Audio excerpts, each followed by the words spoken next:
नमस्कार दोस्तों, कैसे हैं आप। आज हम बात करने वाले हैं पे स्लिप पर।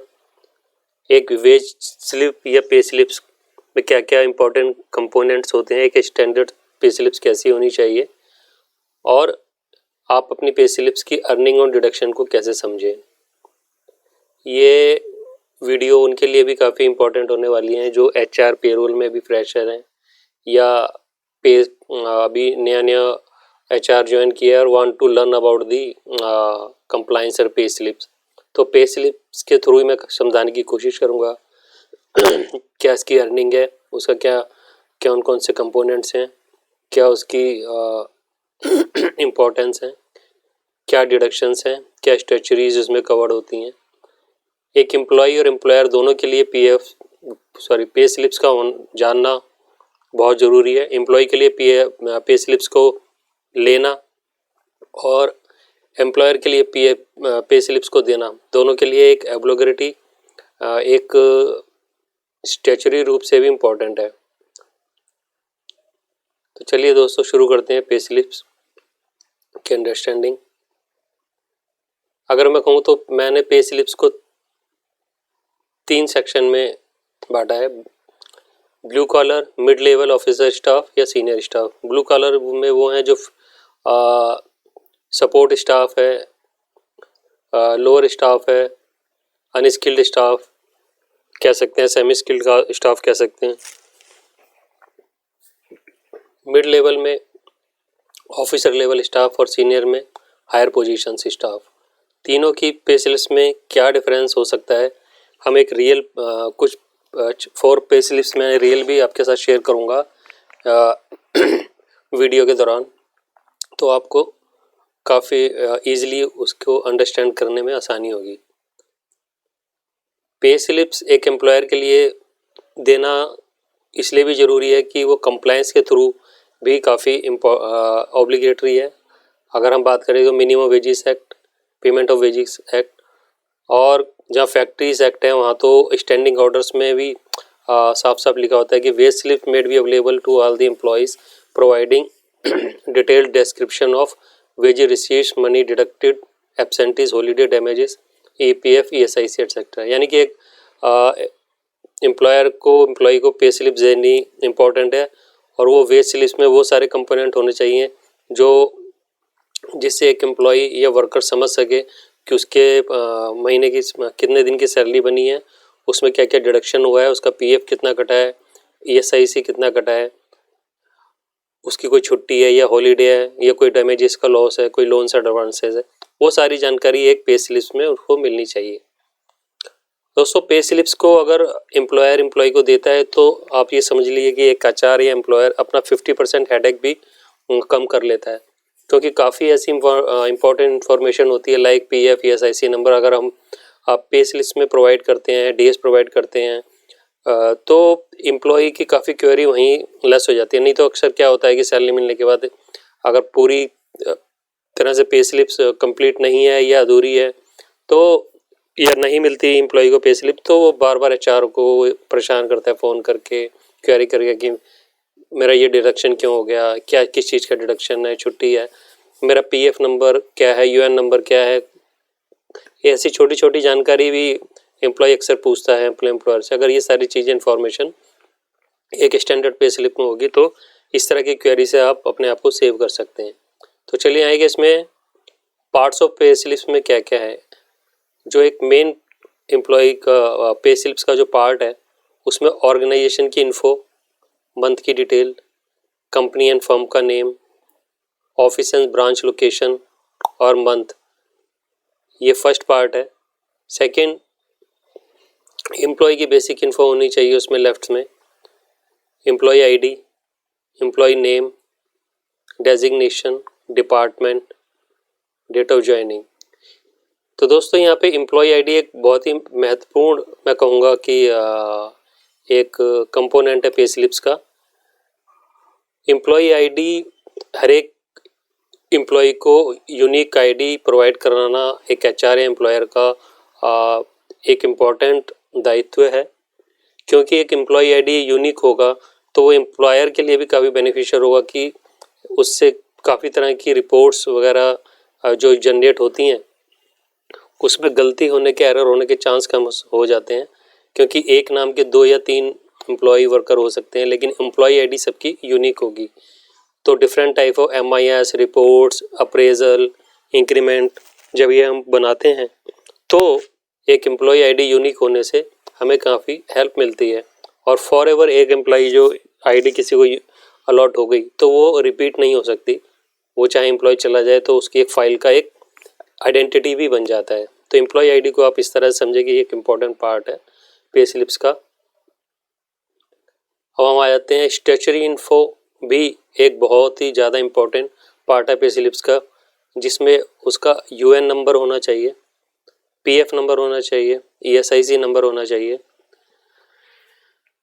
आधार की डिटेल और पैन नंबर की डिटेल। ये क्योंकि पर्सनल पे स्लिप एम्प्लॉय के पास रहेगी तो ये इम्पोर्टेंट इंफॉर्मेशन अगर पे स्लिप में दी भी जाती है तो इसमें कोई बुराई नहीं है। अगर हम UN नंबर को समझें तो UN नंबर 2016 में स्टार्ट हुआ था and this is the 12 digit UN number. और ये UN नंबर यानी कि यूनिवर्सल अकाउंट नंबर एक बार जो अलॉट हो जाता है किसी एम्प्लॉय को तो ये कभी भी चेंज नहीं होता। Once allotted is always allotted. अगर एक एम्प्लॉय छोड़ के दूसरी कंपनी ज्वाइन करता है या थर्ड ज्वाइन करता है तो वो अगर वही सेम UN नंबर वहाँ पे प्रोवाइड करा देता है तो ये एम्प्लॉयर के लिए भी इजी हो जाता है उसका न्यू PF नंबर जनरेट करना, और एक एम्प्लॉय के लिए भी इजी है कि वो अपने प्रीवियस सारा एम्प्लॉयमेंट का PF accumulation easily online UN portal के थ्रू ट्रांसफ़र कर सकता है। हाँ, PF नंबर जो है वो एक 22 डिजिट्स का नंबर होता है जो कि UN से लिंक होता है, जो कि हमेशा चेंज होता रहता है एम्प्लॉयर टू एम्प्लॉयर।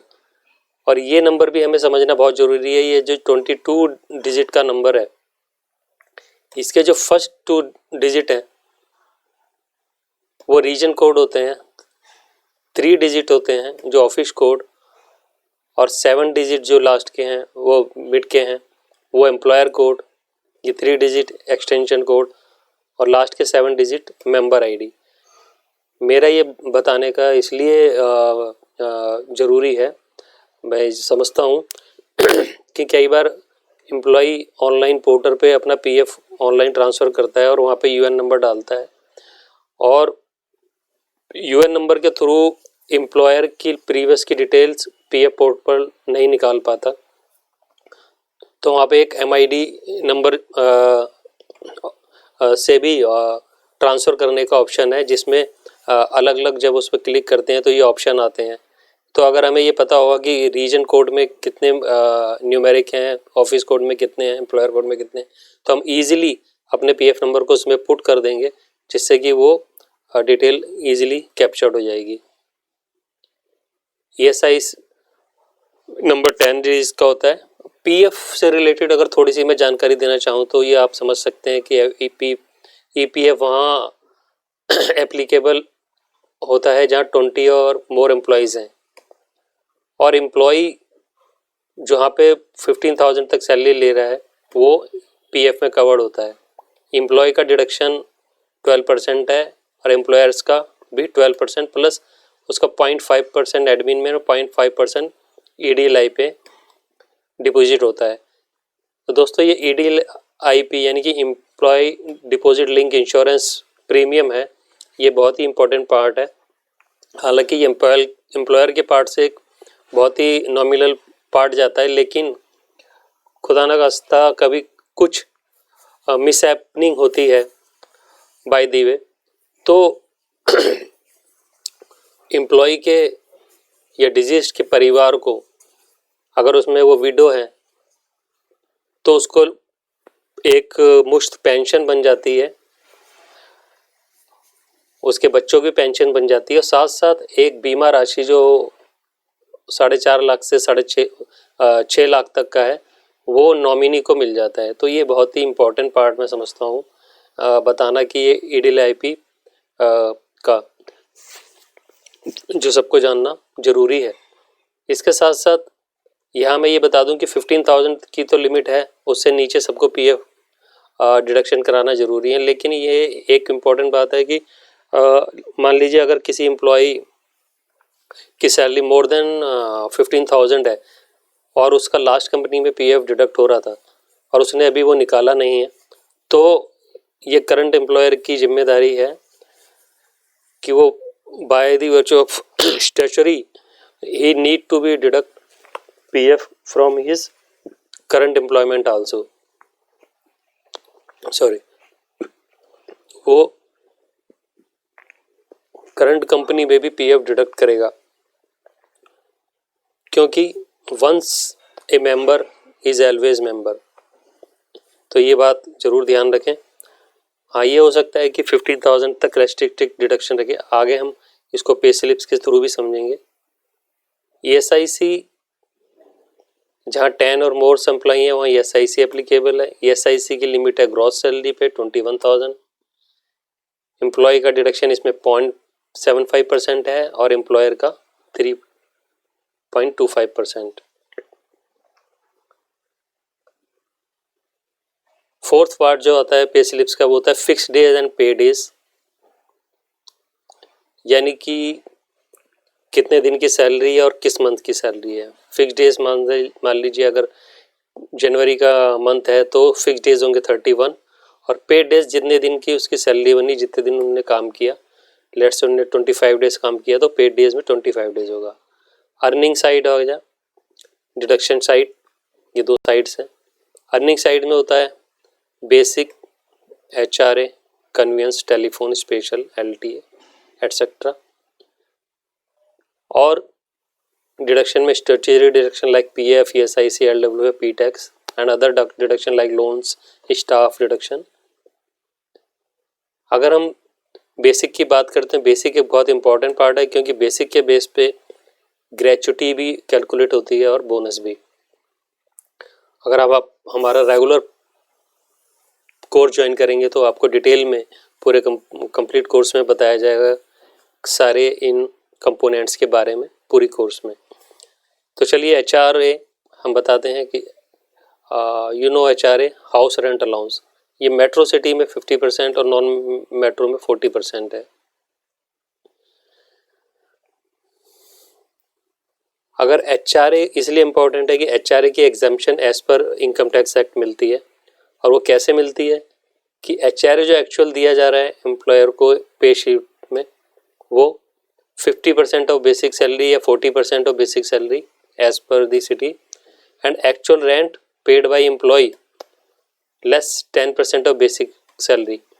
जो भी उसमें से विच एवर इज लेस होगा उसकी रिबेट उसको इनकम टैक्स में मिलेगी, यानी कि उसकी जो टैक्सेबल इनकम होगी उसमें से अमाउंट लेस हो जाएगी। फॉर एग्जांपल, अगर सैलरी शीट में HRA 70,700 है और नॉन मेट्रो में अगर वो रहता है एम्प्लॉय और उसकी बेसिक सैलरी 35,400 है तो उसका 40% 14,160 है। और वो जो एक्चुअल रेंट जहाँ रह रहा है वो पे कर रहा है 13,000, तो 13,000 माइनस 10% ऑफ इज 11,230। तो जो 11,230 है वो इन तीनों कंडीशन में सबसे लेस है, तो 11,230 का ये एग्जाम्पशन उसको अंडर सेक्शन 10A HRA में मिलेगा। अब हम थोड़ा सा बेस एग्जाम्पल्स पे स्लिप्स में समझ लेते हैं। तो ये एक पे स्लिप्स है जिसमें आप देखिए कंपनी नेम, लोकेशन, मंथ, किस मंथ की सैलरी है और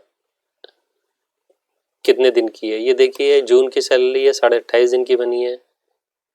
इसमें आपको देखेंगे तो यहाँ एम्प्लॉय ID है, नेम है, डिपार्टमेंट डेजिग्नेशन, या बैंक की detail, PAN, UN, Aadhaar, everything is there. And यहाँ पे हम देखेंगे तो एक ये है अर्निंग में रेट। ये रेट का होना बहुत ज़रूरी है। रेट यानी कि जिस रेट से जो उसकी फिक्स सैलरी है वो कितनी है। अब यहाँ देखिए कि उसका 10,000 बेसिक है, HRA 2,600 है, टोटल 12,600 उसकी सैलरी है, बट उसको मिला है इस मंथ ग्रॉस 11,970 रुपीज़, क्योंकि उसके पे डेज कम है। 28.7 है, उसी के बेसिस पे ये बेसिक और HRA कैलकुलेट हुआ है। यहाँ उसका EPF डिडक्ट हो गया 12% और ESI 90%, यानी कि 11,970 में से ये 1,230 का डिडक्शन हो गया और नेट उसके अकाउंट में 10,740 चला गया। सेकंड पे स्लिप देख लेते हैं। ये पे स्लिप में थोड़े और कंपोनेंट्स हैं, बाकी सब सेम है। यहाँ पे बेसिक HRA के अलावा कन्वीनियंस भी है, मेडिकल भी है, टेलीफोन भी है। तो यहाँ इसका 21,225 रुपीज़ ग्रॉस सैलरी है, इसका कोई डिडक्शन नहीं है तो ग्रॉस सैलरी उतना ही है। यहाँ पे देखिए PF इसका डिडक्शन हो रहा है 1,800, यानी 15,000 की रेस्ट्रिक्टेड लिमिट पे, और ESI इसका नहीं डिडक्ट हो रहा, 0 है, बिकॉज इसकी जो ग्रॉस सैलरी है वो 25 रुपीज़ एक्सीड है 21,000 से।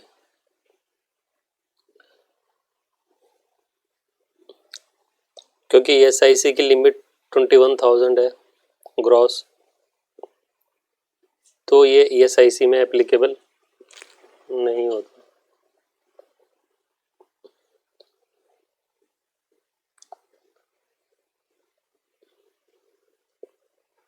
तो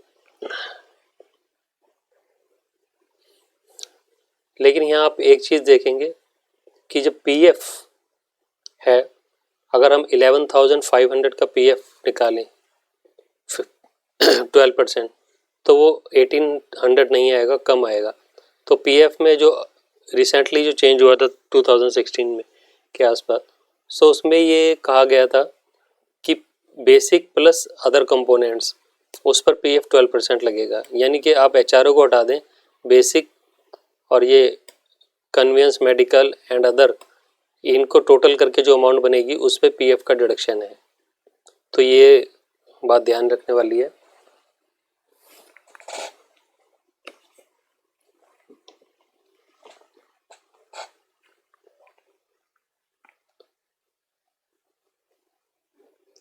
एक थर्ड एग्जांपल और समझ लेते हैं।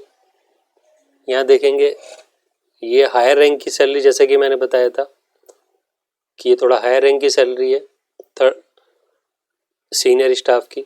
यहाँ पे आप देखेंगे बेसिक 35,400 है, HRA है, और सारा टोटल मिला के 17,800 बनता है। तो यहाँ देखेंगे ESIC तो नहीं कट रहा क्योंकि ये लिमिट से बाहर है, बट बेसिक भी लिमिट से बाहर है, 15,000 से अबव है, 35,000 है, और अदर कंपोनेंट मिला लें तो और भी ज़्यादा है। फिर भी आप देखेंगे कि यहाँ पे 1,800 रुपये PF डिडक्ट हो रहा है। उसका रीज़न क्या है?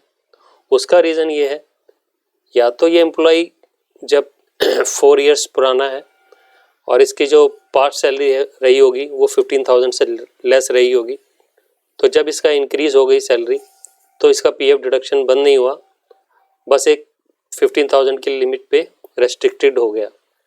या जब किसी न्यू एम्प्लॉई ने ज्वाइन किया तो उसकी लास्ट कंपनी में PF डिडक्ट हो रहा था और उसने ज्वाइन करते वक्त PF डिडक्ट नहीं किया था, सारा विड्रॉ नहीं किया था, तो वो उस टाइम यानी कि PF का मेंबर था, वो PF का मेंबर था, तो उसका PF काटना यहाँ पे ज़रूरी है।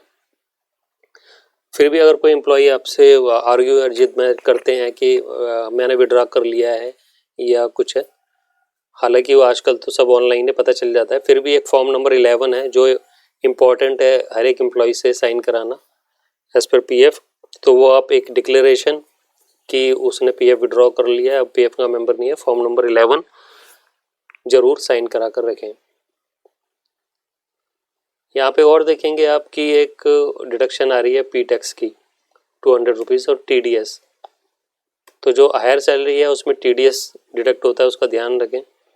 हालांकि ये अकाउंट्स का पार्ट है, लेकिन HR को भी इसमें थोड़ा सा या अपने एम्प्लॉय को भी पता होना चाहिए कि TDS जो एक रेंज से बाहर हो जाती है सैलरी, उसमें एप्लीकेबल है।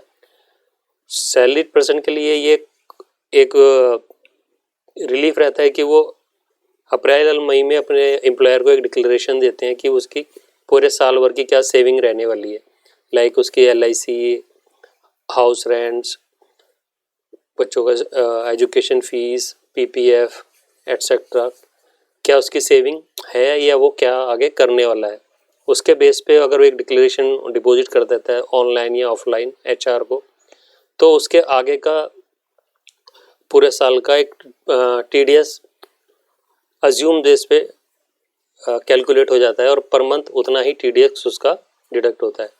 बट दिसंबर में, नवंबर में या जनवरी में as per companies practice, companies HR employee से अपने एक्चुअल प्रूफ्स का डिमांड करती हैं कि जो भी आपने डिक्लेरेशन में दिया है उसका एक्चुअल प्रूफ दें।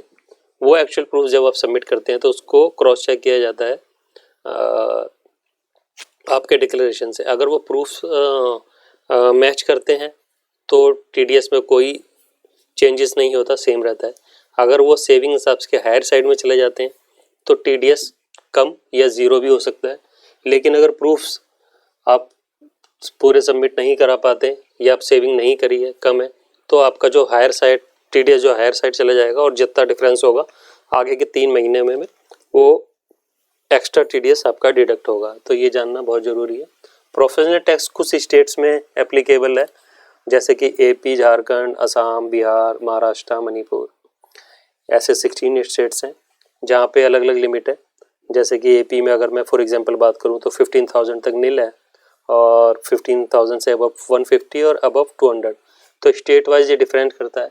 तो जहाँ पे ये एप्लीकेबल है वहाँ डिडक्ट करना बहुत ज़रूरी है P tax. Fourth pay slip को भी हम समझ सकते हैं एक अनस्किल्ड एम्प्लॉय की है जिसमें basic HR everything is there, पर उसकी आप देखेंगे प्रेजेंट डे 30 है और उसकी जो सैलरी जो बनी है उसमें एक दिन का एब्सेंट है, 29 डेज़ की है, तो उसका जो रेट है 16,600 और उसकी जो एक्चुअल बनी है 16,594। यहाँ पे उसका पीएफ डिडक्ट हो रहा है, ईएसआईसी डिडक्ट हो रहा है और साथ में एक ईडब्ल्यूएफ यानी कि एलडब्ल्यूएफ भी बोलते हैं, ईडब्ल्यूएफ भी बोलते हैं, लेबर वेलफेयर फंड भी डिडक्ट हो रहा है। ये एलडब्ल्यूएफ भी कुछ स्टेट्स में एप्लीकेबल है, जैसे एपी, दिल्ली, चंडीगढ़, गोवा, छत्तीसगढ़। इन स्टेट्स में एलडब्ल्यूएफ है और इनके रेट भी अलग हैं। जैसे कि ये हरियाणा की पे स्लिप्स है तो यहाँ पे 25 एम्प्लॉय का और 50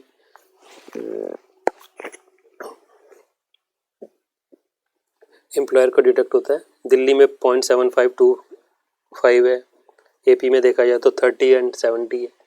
तो ये वेरी करता है स्टेट टू स्टेट। तो मैं ये समझता हूँ दोस्तों आपको ये वीडियो पसंद आया होगा और आपके काम का रहा होगा। अगर आप हमारा कंप्लीट कोर्स ज्वाइन करना चाहते हैं, एचआर के बारे में कंप्लीट जानकारी चाहते हैं, तो आप हमारी दी गई वेबसाइट www.payrollcoaching.online पे जाएं और फ्री में डेमो क्लास को बुक करें और जो हमारे कोर्सेज हैं और जो कोर्स का कैटलॉग्स हैं, सारे कोर्स कैटलॉग्स को पढ़ें और आई एम श्योर वो आपको पसंद आएंगे और आप ज़रूर उसमें एनरोल करना चाहेंगे। Thank you very much.